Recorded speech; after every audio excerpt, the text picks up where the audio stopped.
જનતા અને આજુબાજુના જે 50 ગામોની જનતાની સામે જે વિકટ પરિસ્થિતિ આ ડાયવર્ઝનનું આ ફરી ગઈ સાલ પણ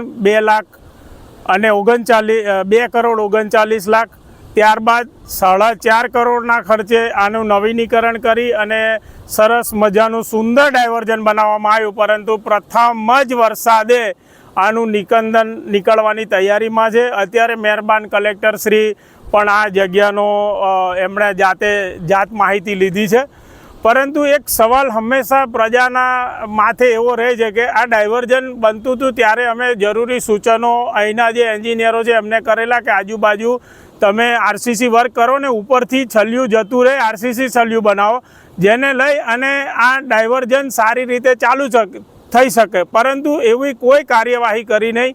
ડાયવર્ઝન બનાવવામાં આવ્યું છે, એમાં અમુક ધિરાણ જોવા મળ્યું છે। અત્યારે નેશનલ હાઈવેવાળા જ્યારે રિપોર્ટ આપશે, ખરેખર સ્ટ્રક્ચરલ સ્ટેબિલિટી એનાલિસિસ પછી એમની જે રિપોર્ટ આપશે સ્ટ્રક્ચરલી સ્ટેબલ છે કે કેમ, પછી આપણે જોઈએ કે ડાયવર્ઝન ચાલુ રાખવાના છે કે બંધ કરવાના છે। ત્યાર સુધી આ ડાયવર્ઝન બંધ કરવામાં આવ્યું છે અને જે બીજા ડાયવર્ઝન જૂના છે એના મારફતે લોકો જઈ શકાય।